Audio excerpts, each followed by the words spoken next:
So last year, the folks at Smith & Wesson gave us the M&P 380 Shield EZ.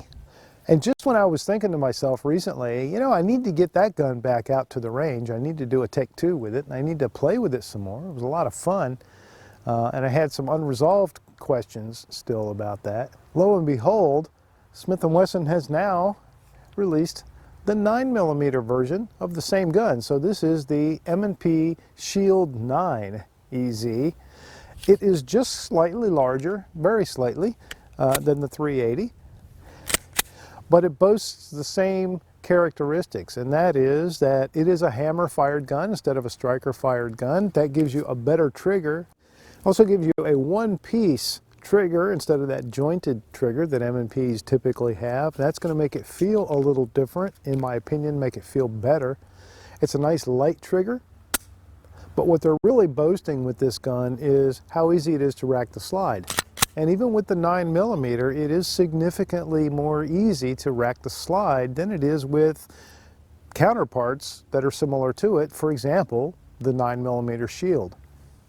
All right, we'll talk about those details more in a little bit, but right now I'm out at the range on what is promising to be a beautiful and rare February day. All right, so let me break it in a little bit with Federal 124 grain ball ammo. These will be my first shots, so first shots and first impressions.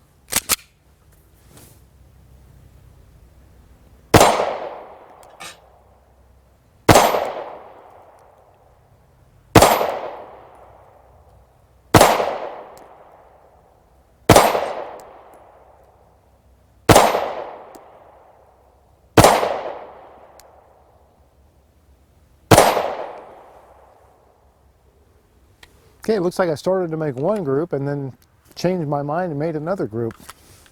So the sights at, 10 yards away on that steel target look like they are pretty much.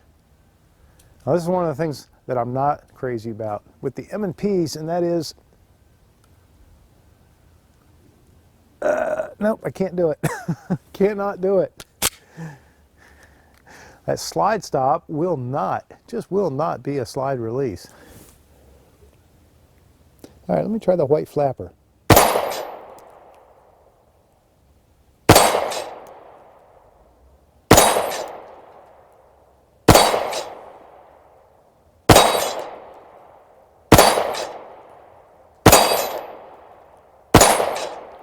Very nice. Definitely a center hold. So point of aim, point of impact is put that front dot right where you want the impact to be. And that's pretty much where it's going to be. That's how it looks so far. 2 8-round magazines, you know what that means. I'm going to be doing a lot of magazine loading today.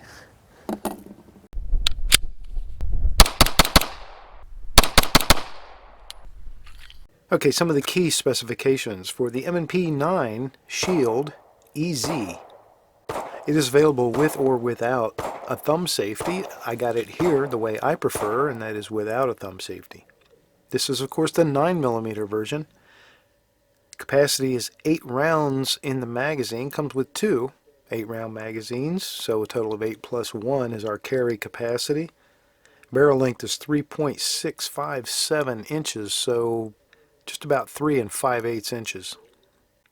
Overall length is 6.8 inches. The sights that come on this gun are a pretty typical 3-dot system, sort of your basic M&P 3-dot sights. The rear sight is adjustable for windage. Pistol weighs 23 ounces. Slide and barrel are stainless steel. Both of those are finished in Armor Night finish, and that is a very durable and attractive looking finish.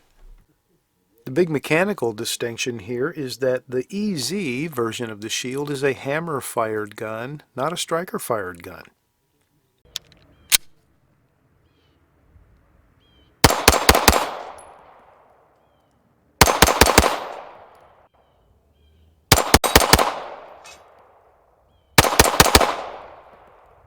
So the bad news is I have 2 8-round magazines and I got to load them a lot. The good news is the little tabs, the little loading assist tabs on either side of these magazines are quite nice. They function really well. And the spring is soft enough that it's really not difficult to load them. You don't need any kind of a magazine loader to help you out. I love the serrations on the M&P line in general, but the little tabs that they've put on the back, I like them. Got to tell you, I like them. All right, let me see if I can shoot one-handed with this thing. No, I can't.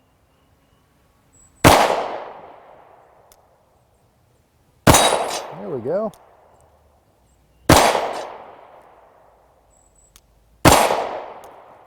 Where am I? Low? High? Must have been low. Yep, I was low. Where else can you watch a gun review and watch some jerk trying to learn how to shoot? All right, let me try it again. I think I figured out the sights. Or not.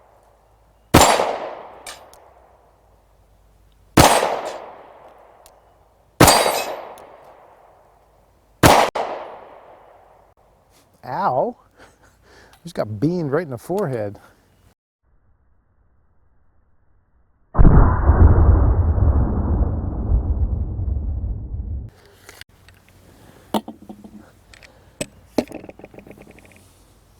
Damn.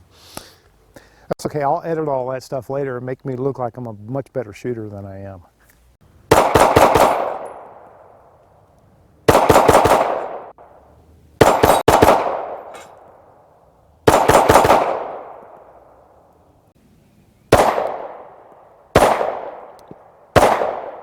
I really like the ergonomics of this gun. Of course, it is an M&P, so it does have all those trademark M&P qualities. Very nice ergonomics. The grip safety, I don't mind at all. The truth is, you just don't even notice it. And the way it's designed, it's almost impossible. I can't imagine how you would ever fail to have it properly engaged because it's well designed. So that to me is a non-issue. The trigger definitely feels better than the standard M&P jointed trigger because it is solid one-piece trigger. They can do that because they have the grip safety, so they don't need that trigger safety mechanism.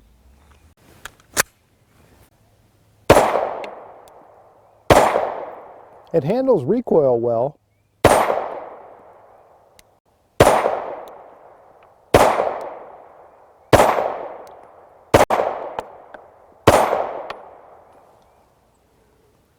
It's just a really pleasant gun to shoot. Magazines are easy to load, slide is easy to rack, and it's easy to shoot. So I guess that's where the EZ comes from.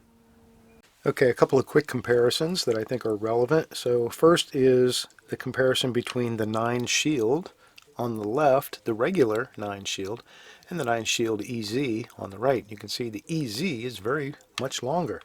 It's just about a full length longer, and that length is really in the barrel. If you look at them top down and line them up breech face to breech face, first thing I noticed was that the slide is almost the exact same length from the back to the breech face, but from the barrel hood forward we can see that there's more barrel in the EZ.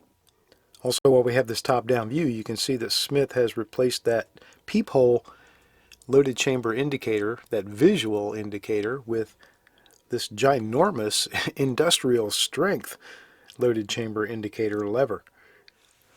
I'll put them back to back here just for a moment so you can see the height, and the Shield has the extended 8-round magazine in it with a bit of an extended base plate. And with that base plate and that magazine, you can see that they are almost identical in grip height. So for reference for you, if you've got a Shield, you're thinking about this, or if you're just familiar with the Shield, there's the height measurement for you. Obviously a big difference is the grip safety that is on the EZ that is not present on the Shield. And again, that goes back to this being a hammer-fired gun, and instead of having a jointed trigger like the traditional Shield, we have a solid trigger, a much better quality trigger pull in my opinion. But to make that safe, we have a grip safety. Now, unlike a lot of grip safeties, this one is upside down, or perhaps this one is right side up, depending on your perspective. But instead of being hinged at the top, this one is hinged at the bottom, so you're pressing in much easier with the web of your hand, and it's much more difficult to not have that safety properly engaged. When they hinge at the top, a lot of folks would have a good grip up top, but they would be loose down here. They would not have a good solid grip, and they wouldn't fully engage the grip safety. That's almost impossible with this gun, because as you put the web of your hand right there on the back of the gun, you've fully engaged that safety. So I think that that is a better design overall, especially for the people that this gun is designed for, and that's going to be people with limited grip strength. Speaking of guns designed for people with limited grip strength, here is the predecessor EZ in the Shield lineup, and that is the 380 version of the Shield EZ. And you can see that, if I can get these lined up pretty good here, you can see that the 9mm is just ever so slightly longer. They are virtually the exact same height. I can show you that back to back. Pretty much exactly the same height. But again, the difference is length, and if we line them up again, breech face to breech face, you see that the 9mm is just a tiny bit longer. The 9mm pistol is also wider, and you can see that there. Everything else is the same in terms of the controls, the sights, and all that.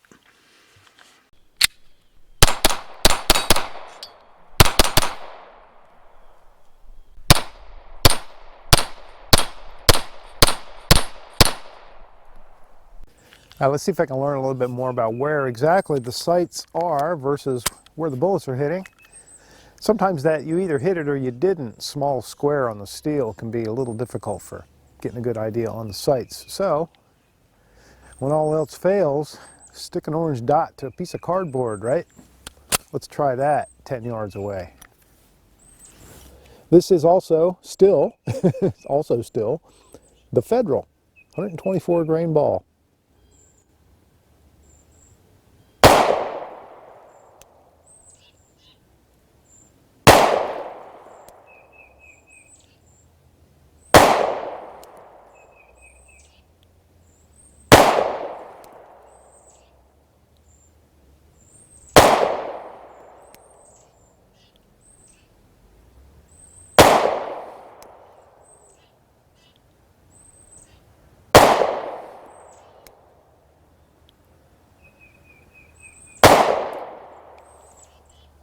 Yep.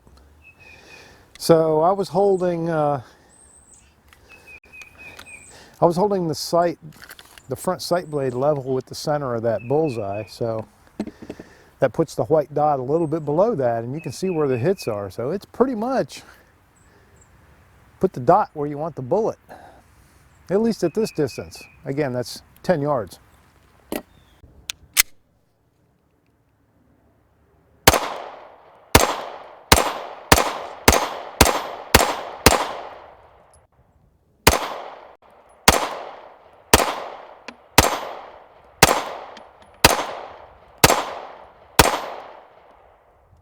Fiocchi 124 grain. Just like to run lots of different ammo through them.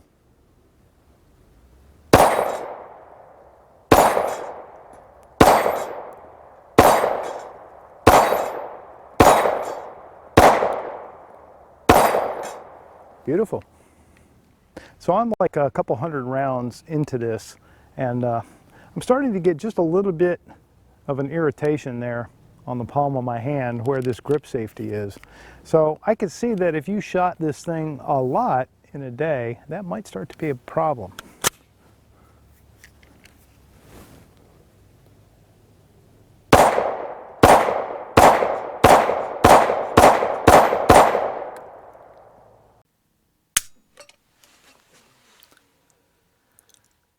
Trigger pull measures under 5.5 pounds at 5 4.5 ounces.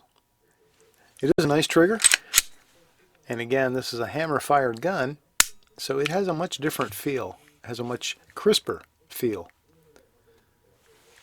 And not being jointed, of course, it doesn't have that spongy feel because you're not articulating the bottom of that trigger shoe.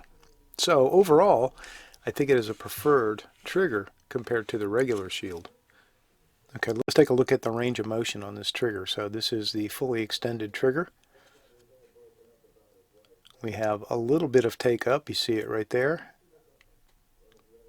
Maybe 1/8 of an inch, and then you're at a pretty solid wall. Very crisp break. Nice break. Feels light as well. Now the reset.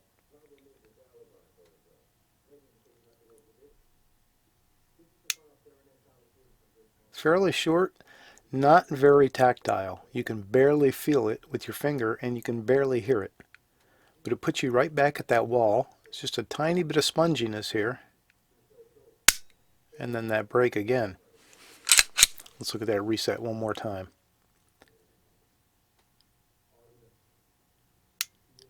Okay, very, very light feedback, both audible and tactile. And then very nice break. I do like that trigger break. Oh, here's another nice little piece of trivial knowledge for you. So I have this holster for a full-sized M&P, I mean real full-size, like the Performance Center 5-inch. This Shield EZ fits perfectly. Of course, there's a lot of empty spare room down here at the bottom, but that doesn't matter. You have to love the consistency that this 9mm Shield EZ fits perfectly into a holster made for the much larger full-sized M&P Performance Center gun. I love it.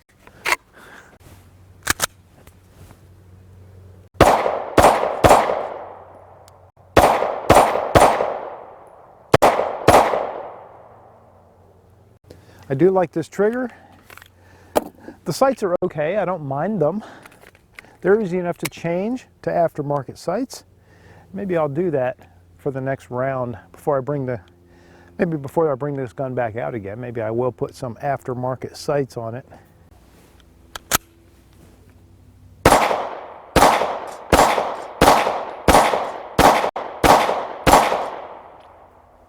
It's a nice pistol. It is a nice pistol.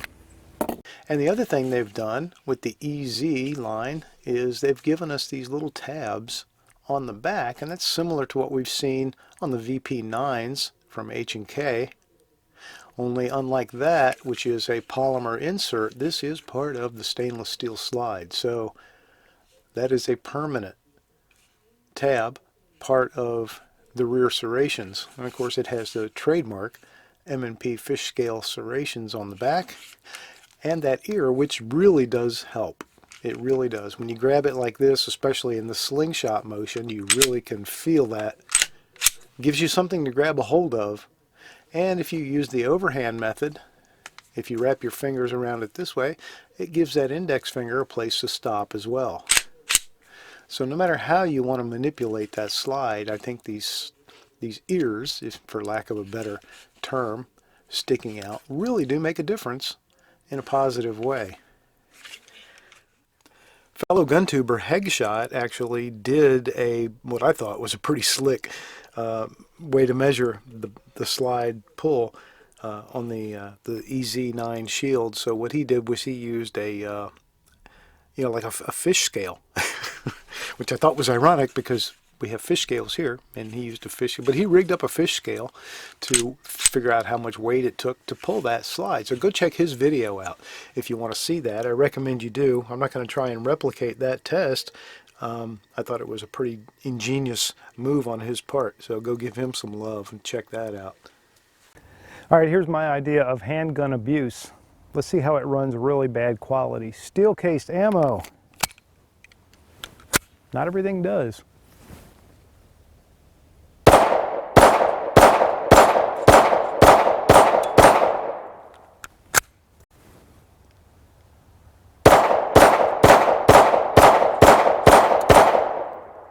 Not a problem at all.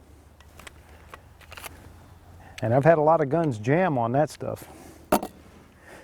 You just cannot make this gun malfunction. It won't do it. Okay, and just to see if it makes any difference, here's 8 rounds of PMC bronze, 115 grain, 1150 feet per second. So it's pretty peppy stuff. Well, let's see if it shoots the 115 grain any differently than it shot the 124.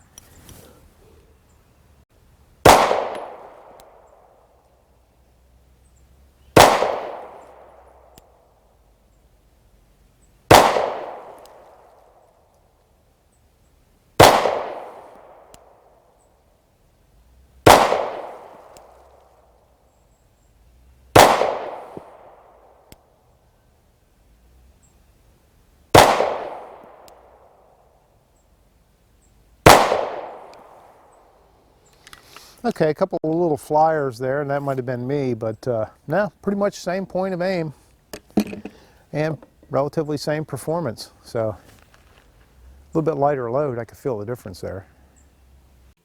Okay, here's the public service announcement part of the review. A little helpful tip for you if you're not familiar with the EZ pistol design.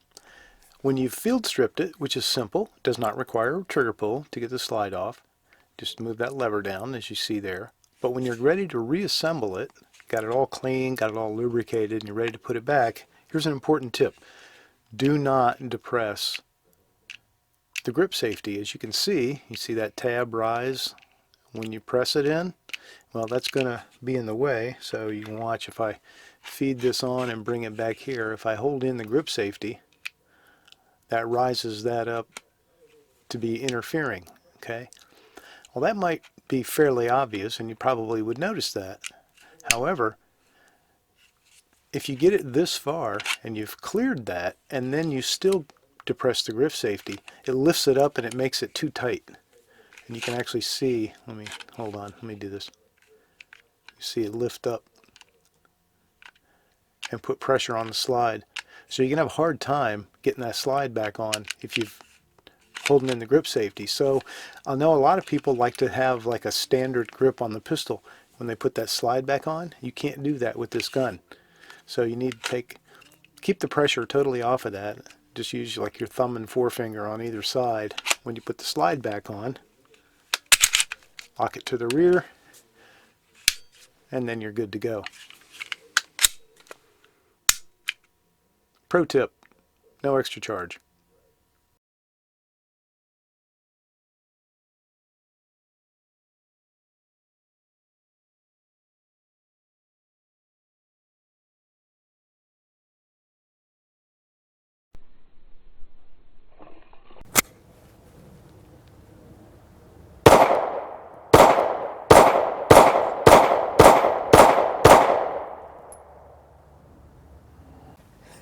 Jeez, why didn't you guys tell me my mic was like hanging? I didn't even have it clipped on properly. You gotta tell me this stuff. Man, hold on, let me check something. Okay. All right, so I think I've got all my garments and gear in order. Hopefully the sound is better now. Maybe I'll learn that the sound's better if it's just dangling, who knows. Okay, let me try a couple other small groups, 5 rounds each, of self-defense ammo. It is a self-defense gun after all, and I'm still just 10 yards away. So first let's try 6 Hour V-Crown 365 ammo. This is specially designed, specially formulated for small handguns. So let's see how it performs through the 9 Shield EZ. Nothing fancy, just offhand shooting here.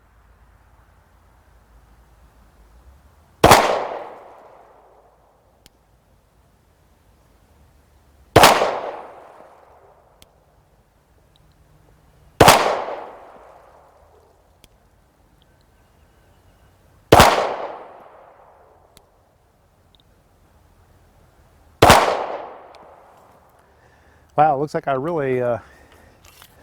I must have really flinched on that first shot and pulled that thing down. So that would definitely be shooter error. Okay, now let's try 5 rounds of Federal HST. Also, good choice for self-defense ammo.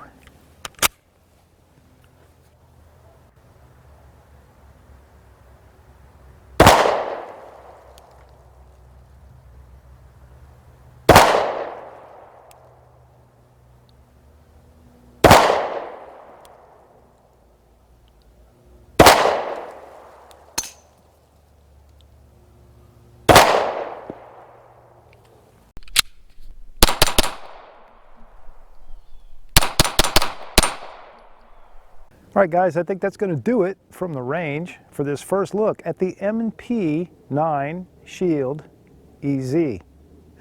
I like this gun more than I thought I was going to. And don't get me wrong, I didn't think I was not going to like it, but I thought I would be like, meh, you know, whatever. It's better than that. I enjoyed this gun. I like shooting it quite a lot. This was a retail purchase. Nobody loaned it or gave it to me to do a review with, so it is my gun. And it's a purchase I don't regret. So this is a nice handgun. I'm glad to see that Smith & Wesson offered this package, this particular configuration in the 9mm caliber, because I think 9mm for most folks, for me, and I think for a lot of you, is considered the sort of entry-level defensive caliber. And so it's good to see this gun offered in 9mm. I could not make this thing jam or malfunction in any way whatsoever. This thing just ran like a top all day long. It is built. It is quality.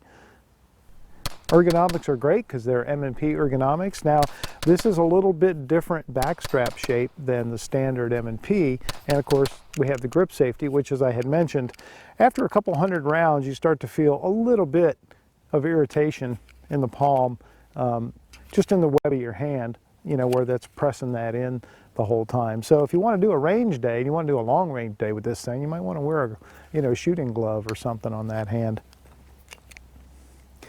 Get one of those bowlers. Get one of those bowling gloves, you know, with no, cut the fingers out of it, and you'll be good.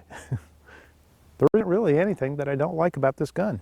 I like all of the aspects of it. I like the way it's built, designed. It is much easier to rack than it would be.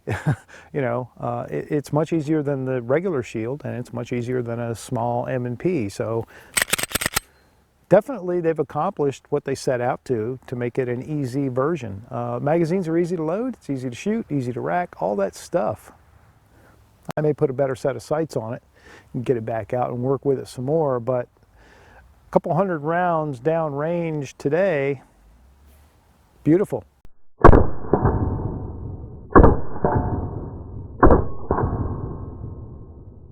Thanks to the folks who support the channel, like Tactical AR 500 Targets that supplied the target, the steel target that you saw me using today. Thanks to 6 Hour Elite Performance that provided a little bit of the ammo that I shot, that 365 ammo. Thanks especially to my Patreon patron supporters. You guys are amazing. If you're interested in helping the channel, because you know YouTube continues to demonetize gun channels left and right, and I am not immune from that. So if you want to help out the channel, you want to consider being a Patreon, there are links above, below, and inside and outside. Go find it. Love to have you on board, but I understand if you don't want to. That's cool too. Thanks for watching. See you next time.